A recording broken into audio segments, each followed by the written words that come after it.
ರಾಷ್ಟ್ರಧ್ವನಿ ನ್ಯೂಸ್ಗೆ ಸ್ವಾಗತ. ಸವದತ್ತಿಯಲ್ಲಿ ಲೋಕೋಪಯೋಗಿ ಇಲಾಖೆ ಅಧಿಕಾರಿಯ ವಿರುದ್ಧ ಕಳಪೆ ಕಾಮಗಾರಿ ಹಾಗೂ ಅಕ್ರಮ ಆಸ್ತಿ ಆರೋಪ.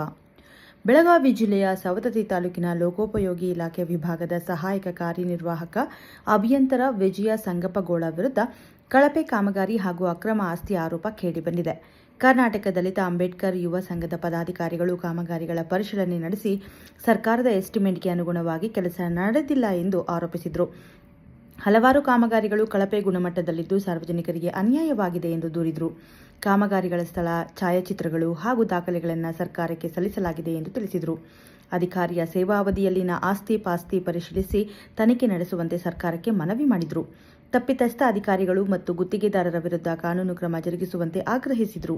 ಈ ಕುರಿತು ಮುಖ್ಯಮಂತ್ರಿ ಹಾಗೂ ಸಂಬಂಧಿಸಿದ ಇಲಾಖೆಯ ಸಚಿವರಿಗೆ ದೂರು ಸಲ್ಲಿಸಲಾಗಿದೆ ಎಂದು ತಿಳಿಸಿದರು.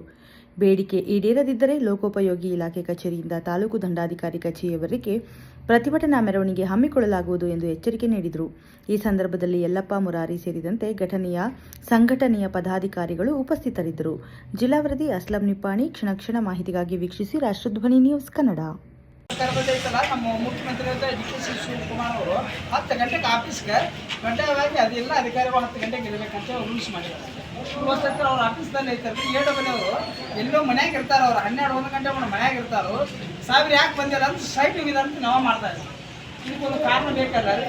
ಸಂಪೂರ್ಣವಾಗಿ ಅವ್ರು ಎಲ್ಲೆಲ್ಲಾರು ಏನು ಮಾಡಿದಾರಂತೂ 10 ಗಂಟೆಗೆ ಅವ್ರು ಸೈಟ್ ಹೋಗಲಿ ಏನೋ ಹೋಗಲಿ 10 ಗಂಟೆಗೆ ಬಂದು ಆಫೀಸ್ ಮುಂದೆ ತಂಪು ಕೊಟ್ಟು ಹೋಗೋದಂತಾವು ಕರ್ನಾಟಕ ರೂಲ್ಸ್ ಇದ್ದಾರೆ. ಆ ರೂಲ್ಸ್ ಯಾರು ಪಾಲನೆ ಮಾಡ್ತಾ ಇದ್ದಾರೆ?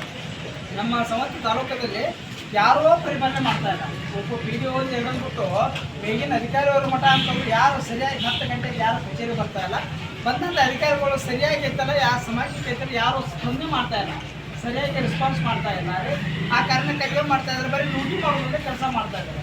ಇವಾಗ ಕರ್ನಾಟಕ ಸರ್ಕಾರದಲ್ಲಿ ಹೇಳಿದ್ರೆ ನಮ್ಮ ಕಾಂಗ್ರೆಸ್ ಸರ್ಕಾರದ ಇವತ್ತು ಜನರಿಗೆ ಕೊಟ್ಟಂಥದ್ದು ಸರಿಯಾಗಿ ಮುಟ್ಟೋದಂತ ನನಗೆ ಗೃಹಲಕ್ಷ್ಮಿ ಒಂದ್ಬಿಟ್ಟು ಬಸ್ಸು ಸಮಾಜಕ್ಕೆ ಏನು ಸರಿಯಾಗಿ ಮುಟ್ತಾ ಇಲ್ಲ.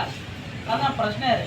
ಅದಕ್ಕೆ ಇವರು ಕೋಟಿ ಗಂಟಲೆ ಕಾಮಗಾರಿಗಳು ಮಾಡ್ತಾರೋ, ಕೋಟಿ ಗಂಟಲೆ ಲೂಟಿ ಮಾಡ್ಕೊಂಡು ಹೋಗ್ಬಿಟ್ರೆ ಕಳೆದ ದಿನದಲ್ಲಿ ಐತಲ್ಲಿ 20 ಲಕ್ಷ 30 ಲಕ್ಷ ರೂಪಾಯಿ ಕೊಟ್ಟು ಕಾಮಗಾರಿ ಎಷ್ಟು ಮಂದಿ ಸಣ್ಣ ಕೆಲಸ ಮಾಡಿರ್ತಾರೋ ಅದ್ರ ಮೇಲೆ 6 ತಿಂಗಳಾದ್ಮೇಲೆ ಮಾತಾದ್ಮೇಲೆ ಒಂದು ಕೋಟಿ ಗಂಟೆ ದುಡ್ಡು ತೆಗೆದು ಅದ್ರ ಮೇಲೆ ಡಾಂಬರೀಕರಣ ಮಾಡ್ತಾರೆ. ಇಲ್ಲೇದು ಎಕ್ಸಾಂಪಲ್ ನಿಮಗೆ ಹೇಳ್ಬೇಕಂತಂದ್ರೆ ಇಲ್ಲೇನು ವಿಶ್ವನ ಕ್ರಾಸ್ದಿಂದ ಹಿಡಿದ್ಬಿಟ್ಟು ಅಲ್ಲಿ ನಮ್ಮ ಸವದತ್ತಿ ದಾಟುವವರೆಗೆ ಮೊದಲು ಕಾಂಕ್ರೀಟ್ ರಸ್ತೆ ಇದ್ದಾರೆ. ಅದೇನಂತಾರೆ ಅಂತ ಮಾಡಿ ಬಾಳ್ಕಿ ಸಾಗಿಲ್ಲ. ಅದ್ರ ಮೇಲೆ ಐತಲ್ಲ ಮಾಡಿ ಕಳ್ಸೋ 2-3 ವರ್ಷ ಅದರದೇ ಇರುವಂಥ ಒಂದು ಟೈಮ್ ಇರ್ತೈತೆ. 3 ವರ್ಷ ಇದ್ರದ್ದು ಒಂದು ತಾಳಸಟ್ಟ ಅಲ್ಲಿ ಮಟ್ಟ ಇದು ಉಪಯೋಗ ಬರುತ್ತೆ ಅಂತ ಹೇಳ್ಕೊಂಡು ಎಷ್ಟು ಮಟ್ಟು ಅದಕ್ಕೆ ಸಂಬಂಧಪಟ್ಟ ಇನ್ಸೂರೆನ್ಸ್ ಮತ್ತು ಪೇಪರ್ಸ್ ಕೊಟ್ಟಿರ್ತಾರೆ. ಅದನ್ನ ಇವತ್ತು ಮಾಡಿದ್ರು, ಕೋಟಿ ಗಂಟೆ ದುಡ್ಡು ಹಾಕಿ ಅದನ್ನು ಮಾಡಿ ಅದ್ರ ಮೇಲೆ ಮತ್ತೆ ಒಳ್ಳೆ ಡಾಂಬರ್ ಮಾಡಿದ್ರು. ಮತ್ತು ಆ ದುಡ್ಡು ಮಾಡಿದಂಗೆ ಅಲ್ರಿ ಹುಡುಗಿ ಕೆಲಸ ಮಾಡ್ತಾರೆ. ಇವರು ದುಡ್ಡು ತೆಗೆಯೋದಕ್ಕಾಗಿ ಮ್ಯಾಗಿನ ಡಾಂಬರ ಕೆಲಸ ಮಾಡಿದಾರೆ. ಇದಕ್ಕಾಗಿ ಕೆಲಸ ಮಾಡಿದ್ರೆ ಪ್ರಶ್ನೆ ಇದೆ. ಸಂಪೂರ್ಣವಾಗಿದ್ರು ಪೇಪರ್ದಾಗ ನಾನು ಏನು ಕೊಟ್ಟಿದ್ದೆ ಸಂಗಪ್ಪಗಳ ಮೇಲೆ ನನ್ನ ಸಂಪೂರ್ಣ ಆರೋಪ ಇದೆ. ಅವ್ರು ಬಂದಾಗಿಂದ ನಮ್ಮ PWD ಇಲಾಖೆ ವತಿಯಿಂದ ಏನು ಮಾಡೋದು, ಅವ್ರು ಏನೇನು ಕೆಲಸ ಮಾಡಿದ್ರೆ ಸಂಪೂರ್ಣವಾಗಿ ಎಲ್ಲ ತಾವೆಲ್ಲ ಆಯ್ತಂದ್ರೆ ದಂಡಾಧಿಕಾರಿ ನಿಮ್ಮ ಮೇಲೆ ನಂಬಿಕೆ ಇದೆ ರೀ, ನೀವೆಲ್ಲ ಕರೆಸ್ತೀರಿ, ಅವ್ರು ಎಷ್ಟು ಮಂದಿ ಎಲ್ಲ ತಗೋತೀರಿ, ನಮ್ಮನ್ನ ಆಯ್ತು ನಮ್ಮ ಸಂಘಟನೆ ಆಯ್ತು, ಇಲ್ಲೆಲ್ಲ ಇರುವಂಥ ಎಲ್ಲ ಸಮಾಜದಲ್ಲಿರುವಂಥ ಎಲ್ಲ ಹಿರಿಯರನ್ನು ಎಲ್ಲರೂ ಸೇರಿಕೊಂಡು ಕಾಮಗಾರಿಗಳು ಎಲ್ಲ ಕರ್ಕೊಂಡು ಎಲ್ಲರೂ ಪರಿಶೀಲನೆ ಮಾಡ್ಕೊಂಡು ಅವ್ರಿಗೆ ಸಂಬಂಧಪಟ್ಟಂಗೆ ಐತೆ ಅಧಿಕಾರಿಗೆ ಐತಲ್ಲ ಕಾನೂನು ನೀತಿನ ಐತಲ್ಲ ಅದಕ್ಕೆ ಸಂಬಂಧಪಟ್ಟಂಗೆ ಒಂದು ಶಿಕ್ಷೆ ಕೊಡಲೇಬೇಕು.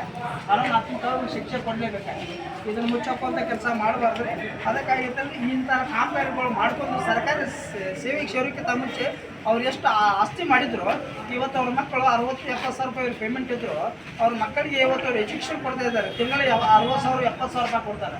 ಸಂಬಳ ಬರೋದು 60-70 ಸಾವಿರ ರೂಪಾಯಿ. ಇವ್ರ ಮಕ್ಕಳಿಗೆ 4 ಮಕ್ಕಳಿಗೆ 60-70 ಸಾವಿರ ರೂಪಾಯಿ ಕಲಿಸ್ತಾರೆ ಅಂದ್ರೆ ಉಳ್ಕಿದ್ದು ಎಲ್ಲಿಂದ ಬರ್ತಾರೆ? ವಿಧಾನ ಪ್ರಶ್ನೆ ಇರೋದು. ಅದಕ್ಕೆ ಇದನ್ನೆಲ್ಲ ಸಂಪೂರ್ಣ ಆಗಬೇಕು. ಅವ್ರು ಮಾಡಿದಂಥ ಎಲ್ಲ ಆಸ್ತಿಗಳಿಗೆಲ್ಲ ತನಿಖೆ ಆಗಬೇಕು, ಲೋಕಾಯುಕ್ತ ರೇಡ್ ಆಗಬೇಕು, ನಮ್ಮ ಮೂಲಕವಾಗಿ ಎಲ್ಲ ಆಗಬೇಕು. ಇದನ್ನೈತಂದ್ರೆ 15-20 ದಿವಸ ನಿಮ್ಗೆ ಟೈಮ್ ಕೊಡೇ ಸರ. ಅದ್ರ ಒಳಗೆ ಐತಂದ್ರೆ ನಾವು ಸ್ಪಂದನೆ ಮಾಡಿ ಕೆಲಸ ನಮ್ಮನ್ನೆಲ್ಲ ಕರೆಸ್ಬಿಟ್ಟು ಇದನ್ನೆಲ್ಲ ಇದ್ರ ಬಗ್ಗೆ ಎಲ್ಲ ಸರಿಯಾಗಿ ಇನ್ಕ್ವೈರಿ ಮಾಡಬೇಕು, ಸೂಕ್ತ ನ್ಯಾಯ ಕೊಟ್ಟರೆ ಅದು ಸಂತೋಷ.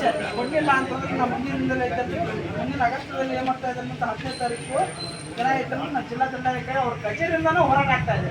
20 ದಿವಸ ಮುಂದೆ 8ನೇ ತಾರೀಕು ಮಾಡಿ 10ನೇ ತಾರೀಕು ಮಾಡಿ ತಮ್ಮ ಅವಕಾಶ ಕೊಡ್ತಾರೆ ಸರ್. ನಿಮ್ಮ ಮೇಲೆ ನಂಬಿಕೆ ಇದೆ, ನಮ್ಗೆ ನ್ಯಾಯ ಒದಗಿಸಿ ಕೊಡ್ತಾರೆ.